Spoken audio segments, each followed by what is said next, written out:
మిట్లారా ఈ వీడియోలో మనం మెయిన్గా సబ్జెక్టు అండ్ ప్రెడికేట్ అనేటువంటిది, అదే రకంగా టైప్స్ ఆఫ్ సెంటెన్సెస్ అనేటువంటిది క్లియర్ కట్గా ఒక 5 నుంచి 10 నిమిషాల్లో నేర్చుకోవడానికి ప్రయత్నం అయితే చేద్దాము. ఇవి చాలా ఈజీ టాపిక్. ఇలాంటి టాపిక్ నుంచి బిట్ అడిగితే మనం తప్పకుండా దానికి చేయాల్సినటువంటి అవసరం ఉంది. చాలా ఈజీగా వచ్చేటువంటి బిట్ కాబట్టి తప్పకుండా చూసేటువంటి ప్రయత్నం అయితే చేద్దాం. మొదటిసారి వీడియోని చూసినటువంటి వాళ్ళు ఎవరైతే ఉన్నారో తప్పకుండా లెజెండ్స్ ఎప్పుడు కూడా లైక్ చేయకుండా చూడదు కాబట్టి తప్పకుండా లైక్ చేస్తారు మనస్ఫూర్తిగా కోరుకుంటూ వీడియోలోకి వెళ్ళిపోదాం. ఇంతకుముందు దాదాపు చాలా టాపిక్స్ అయితే మనం చెప్పామండి, అవన్నీ చూడడానికి ప్రయత్నం అయితే చేయండి. చూడండి, మెయిన్గా సబ్జెక్ట్ అండ్ ప్రెడికేట్కి సంబంధించినటువంటి ఫస్ట్ డిస్కస్ చేద్దాము. డెఫినేషన్ ఒకసారి మనం చూసినట్లయితే, a sentence refers to a group of words with a complete meaning or sense. ఎప్పుడైనా సరే ఒక సెంటెన్స్ను పూర్తి మీనింగ్ అనేటువంటిది ఇవ్వడానికి మనం ఉపయోగపడేటువంటిది ఏంటంటే సబ్జెక్ట్ అండ్ ప్రెడికేట్ అనేటువంటిది ఉపయోగపడుతుంది. మెయిన్గా ఇక్కడ చూడండి, every sentence has 2 parts, they are subject and predicate. ఏదైనా ఒక వాక్యము సబ్జెక్ట్ను అదేవిధంగా ప్రెడికేట్ను కలిగి ఉంటుంది. సబ్జెక్ట్ అంటే మనకు తెలుసండి, ప్రొనౌన్స్ కావచ్చు, లేకుంటే సబ్జెక్ట్ అనేటువంటి దాంట్లో నౌన్ అనేటువంటిది ఉంటుంది, మనందరికీ తెలుసు. తర్వాత ఉండేటువంటి దాంట్లో ప్రెడికేట్ అనేటువంటిది ఉంటుంది. ఒకసారి ఎగ్జాంపుల్స్ చెప్పుకుంటే ఈజీగా మనకు అర్థమవుతుంది. మనం subject refers to a noun are pronoun. Subject స్థానంలో నౌన్ అన్న రావచ్చండి, నామవాచకం అన్న రావచ్చు, లేకుంటే ప్రనౌన్ సర్వనామం అన్న రావచ్చు అనేటువంటిది మనకు అర్థం కావాలి. ప్రనౌన్ ఎన్ని ఉంటాయండి? ఐ, వు, you, they, he, she, it. Okay, 7 ఉంటాయండి. నౌన్ అనేటువంటిది మన నామవాచకం ఏదన్నా రావచ్చు అండి. చూడండి, predicate refer to what the subject does or receives. అంటే సబ్జెక్టు ఏం చేస్తుందో లేకుంటే సబ్జెక్టు ఏమి రిసీవ్ చేసుకుంటుంది అనేటువంటిది తెలిపేటువంటిదే మనకు ప్రెడికేట్ అండి. ఒక్కసారి మనం ఎగ్జాంపుల్స్ చూస్తే చాలా ఈజీగా అర్థమవుతుందండి. ఒకసారి థర్డ్ పాయింట్ చూసినట్లయితే, verb or main verb is the important part of predicate. కాబట్టి ప్రెడికేట్లో మెయిన్ పార్ట్ ఏంటండి? Helping verb. చూడండి, వర్బ్ కావచ్చు లేకుంటే మెయిన్ వర్బ్. వర్బ్ అంటే ఏదైనా ఉండొచ్చు అండి, అది హెల్పింగ్ వర్బ్ ఉండొచ్చు, లేకుంటే యాక్సిలరీ వర్బ్ ఉండొచ్చు, లేకుంటే మెయిన్ వర్బ్ అన్నా ఉండొచ్చు. కాబట్టి ఇంపార్టెంట్ పార్ట్ ప్రెడికేట్లో ఏదంటే వర్బ్ అనేటువంటిది తెలవాలండి మనకు. Predicate is also call verb phrase. ఎందుకంటే వర్బ్ కలిగి దానికి సంబంధించినటువంటి కొన్ని పదాలతోటి వర్బ్ కలిసి వస్తుంది కాబట్టి దానికి వర్బ్ ఫ్రేజ్ అంటామండి మనము. ఇక్కడ ఎగ్జాంపుల్ చూసినట్లయితే, Chomsky developed competency in 1960s అనేటువంటిది ఇచ్చాడు. చామ్స్కీ అనేటువంటిది మనకు నౌన్ అండి, కాబట్టి ఇక్కడ సబ్జెక్టు రాస్తున్నాము. తర్వాత డెవలప్డ్ అనేటువంటిది V2 అండి ఇక్కడ, కాబట్టి వర్బ్ అనేటువంటిది వచ్చింది. Developed competency in 1960. డెవలప్డ్ అనేటువంటిది ఏమవుతుందంటే ప్రెడికేట్ అవుతుంది. ఇది ఫ్రేజ్ అని ఎందుకు చెప్తాం మనము? వర్బ్ ఫ్రేజ్ అని ఎందుకు చెప్తున్నాము? ఫ్రేజ్ అంటే తెలుసు మనకు. ఓకే, డెవలప్డ్ వర్బ్ అనేటువంటిది కొన్ని పదాల కలయికతోటి వస్తే దానికి వర్బ్ ఫ్రేజ్ అనేటువంటిది, నౌన్ ఫ్రేజ్ అనేటువంటిది గతంలో చెప్పుకున్నామండి. మనము ఫ్రేజ్ చెప్పుకునేటప్పుడు అడ్వర్బల్ ఫ్రేజ్ కానీ ఇవన్నీ చెప్పుకున్నామండి. కాబట్టి డెవలప్డ్ కాంపిటెన్సీ ఇన్ 1960s అనేటువంటిది ప్రెడికేట్ అవుతుంది. సబ్జెక్ట్ ప్లస్ ప్రెడికేట్ అనేటువంటిది కలిగి ఉంటుంది. నెక్స్ట్ మనం చూసినట్లయితే అదే రకంగా sentences in general are category into 4 ways. చాలా చాలా ఇంపార్టెంట్. ఇప్పుడు సబ్జెక్ట్ అంటే ఏంది, ప్రెడికేట్ అంటే ఏంది అనేటువంటిది అర్థమైందండి మనకు చాలా సింపుల్గా. నెక్స్ట్ మనము సెంటెన్సెస్ వీటిపైన కూడా ఎగ్జామ్లో అడుగుతున్నాడు కాబట్టి there are the mainly 4 types of sentences ఉన్నాయండి. కామన్గా గతంలో ఎగ్జామ్లో కూడా అడిగారు. ఆ 2-3 బిట్లు ఉన్నాయండి, ఈజీగా తెలుసుకోవడానికి ప్రయత్నం అయితే చేద్దాం. ఫస్ట్ డిక్లరేటివ్ సెంటెన్సెస్ లేకుంటే అసర్టివ్ సెంటెన్సెస్ అని చెప్తారు. తర్వాత imperative sentences, interrogative sentences, exclamatory sentences అనేటువంటిది ఉంటాయి. ఒకసారి మనం చూసినట్లయితే డిక్లరేటివ్ లేదా అసర్టివ్ సెంటెన్సెస్ అంటే ఏంటంటే, these are the sentences that refer to fact, అదేవిధంగా truth, universal truth, mathematical and scientific truths, proverbs and quotations. ఇవన్నీ కూడా మనము డిక్లరేటివ్ లేక అసర్టివ్ సెంటెన్సెస్లో మాత్రమే చెప్పగలుగుతామండి. చాలా చాలా important. Sun rises in the east అనేటువంటిది ఉంది మనకు. ఓకే, అలాంటివి మొత్తం కూడా మన కొటేషన్స్ ఉండొచ్చు, ఏవైనా ఉండొచ్చు, అవన్నీ కూడా డిక్లరేటివ్ సెంటెన్స్లోనే చెప్పాలండి. Okay, these can be either in positive or in negative. పాజిటివ్లో ఉండొచ్చు, నెగిటివ్ ఉండొచ్చు. ఇక్కడ చూడండి, the sun rises in the east అనేటువంటిది ఉంది కాబట్టి ఇది యూనివర్సల్ ట్రూత్ అండి. కాబట్టి ఇది ఏ సెంటెన్స్ అవుతుందండి మనకు? డిక్లరేటివ్ సెంటెన్సెస్ అవుతుంది. Practice makes a man perfect అనేటువంటిది ప్రొవర్బ్ ఉందండి. ఇది కూడా దేంట్లో అండి? Declarative sentences. Barking dog seldom bite, third one కూడా మనకు declarative sentences. Water boils at 100 degree grades. చూడండి, ఇక్కడ వాటర్ 100 degrees వద్ద ఏమవుతుంది, బాయిల్ అవుతుంది, వేడవుతుంది అనేటువంటిది ప్రపంచ నిజ సత్యము అంటే యూనివర్సల్ ట్రూత్. కాబట్టి ఇది కూడా ఏమవుతుందండి, డిక్లరేటివ్ సెంటెన్సెస్.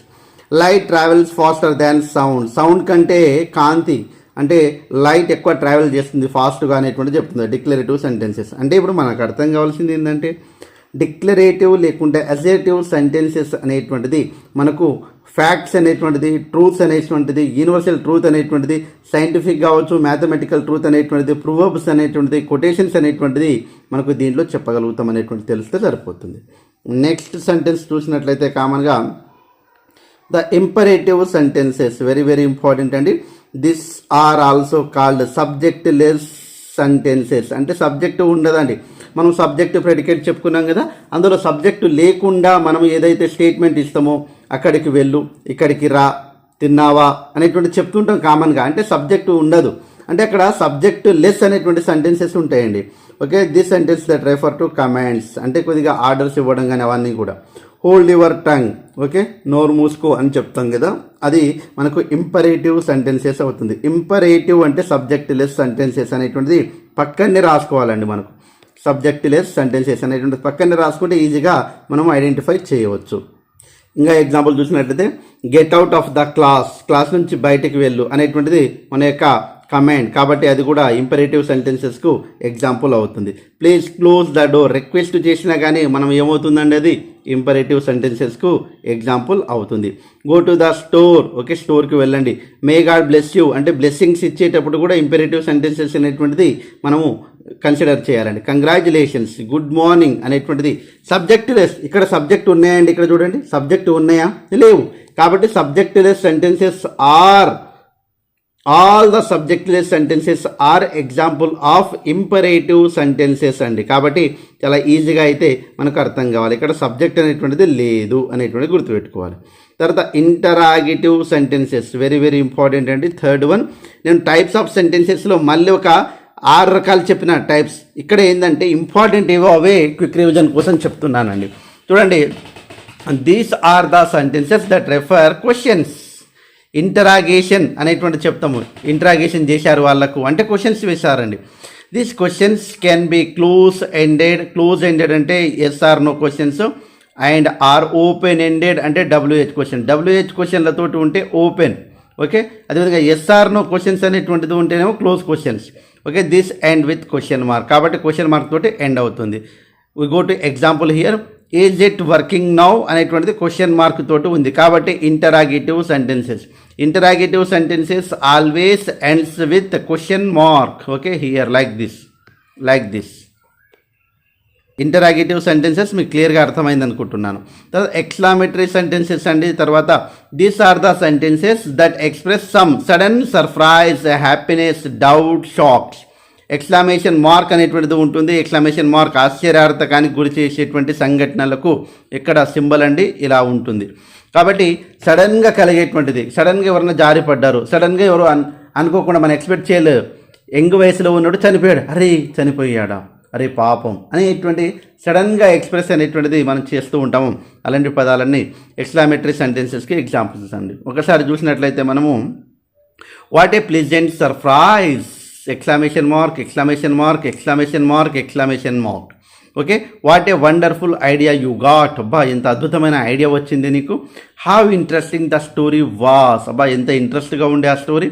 హురే, అయ్యో ఇండియా ఓన్ ద మ్యాచ్, అరే ఇండియా మ్యాచ్ విన్ అయిందంట. అంటే ఇవన్నీ కూడా సడన్ ఎక్స్ప్రెషన్స్కు వచ్చేటువంటిది, కాబట్టి వీటిని ఎక్స్క్లమేటరీ సెంటెన్సెస్ అని చెప్పడం అనేటువంటిది జరుగుతుంది వాక్యాలన్నింటినీ.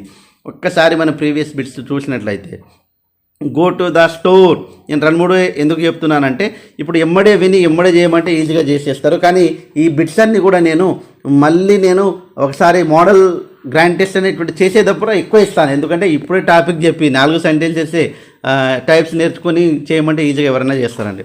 Go to the store, it is an example for, ఇది ప్రీవియస్ బిట్ అండి, ఏదో నేను క్రియేట్ చేసి చెప్పడం లేదు. Go to the store subject ఉందా అండి, ఇక్కడ లేదు, కాబట్టి ఏమవుతుంది, subjectless sentences are example for, దేనికి ఎగ్జాంపుల్ అవుతుందండి, imperative sentences, okay. Direct bit అండి, ఇలాంటి బిట్ వస్తే మిస్ చేసుకోవద్దు, కాబట్టి మళ్ళీ ఈ టాపిక్ రివిజన్ చేస్తున్నాను. నెక్స్ట్ సెకండ్ వన్ చూసినట్లయితే అక్కయ్య ప్రిపేర్డ్ ఏ గోంగూర ఫర్ బావగారు. ఇది 8th క్లాస్లో ఉన్నటువంటి టాపిక్ అండి, కాబట్టి చాలా ఇంపార్టెంట్. టెక్స్టువల్ బుక్లో ఉన్నటువంటి గ్రామర్ ఎందుకు ఇంపార్టెంటో చెప్తున్నాను. ఇవన్నీ కూడా టెక్స్ట్ బుక్లో ఉన్నటువంటి గ్రామర్ పార్ట్ అండి, కాబట్టి టెక్స్ట్ బుక్ గ్రామర్ నేను అద్భుతంగా చెప్పాను. 3rd క్లాస్ నుంచి 10th క్లాస్ వరకు గ్రామర్ పార్ట్ మొత్తం చెప్పాను. చూడకుంటే తప్పకుండా కామెంట్ చేయండి, ఆ లింక్ మీకు ప్రొవైడ్ చేస్తాను, డిస్క్రిప్షన్లో కూడా ఇవ్వడానికి ప్రయత్నం చేస్తాను. తప్పకుండా చూసేటువంటి ప్రయత్నం అయితే చేయండి. అక్కయ్య ప్రిపేర్డ్ ఏ గోంగూర ఫర్ బావగారు. ఇక్కడ అక్కయ్య అనేటువంటిది ఏమవుతుంది? అక్కయ్య అనేటువంటిది ఏమవుతుందండి? కామన్గా అండర్లైన్ పార్ట్ ఈజ్. ఇక్కడ అండర్లైన్ పార్ట్ ఇదండి. ఏమవుతుందండి అండర్లైన్ పార్ట్ అనేటువంటిది? నౌన్ ఫ్రేజ్ అవుతుందా? కాదండి. సబ్జెక్టా? ఉండొచ్చండి. వర్బ్ ఫ్రేజా? కాదండి. వర్బ్ ఫ్రేజ్ అంటే ప్రిపేర్డ్ ఏ గోంగూర ఫర్ బావగారు అనేటువంటిది వర్బ్ ఫ్రేజ్ అవుతుంది. కాంప్లిమెంటా? కాదండి. కాబట్టి ఇక్కడ చూడండి, నౌన్ ఫ్రేజ్ అంటే 2-3 రకాల నౌన్లు కలిసి వస్తే నౌన్ ఫ్రేజ్ అవుతుందండి, కాబట్టి ఇది కాదు. సబ్జెక్ట్ అంటే ఏందండి? నౌన్ అన్న ఉండాలి, ప్రొనౌన్ అన్న. ఇక్కడ ఉన్నటువంటిది అక్కయ్య అనేటువంటిది నౌనా? Yes, noun. కాబట్టి ఆన్సర్ ఏమవుతుందండి? సెకండ్ వన్ ఆన్సర్ అవుతుంది. ఈ రకంగా ఈ ప్రీవియస్ బిట్స్ అనేటువంటిది రావడం అనేటువంటి జరిగింది. కాబట్టి ఈ టాపిక్ మీకు అర్థమైనట్లయితే తప్పకుండా మీరు లైక్ చేయండి, అదేవిధంగా కామెంట్ చేయండి. ఈ టాపిక్కి సంబంధించినటువంటి బిట్స్ కూడా తప్పకుండా మనము గ్రాండ్ టెస్ట్ చేద్దాం అనుకుంటాము, దాంట్లో తప్పకుండా ఇవ్వడానికి ప్రయత్నం అయితే చేస్తాను.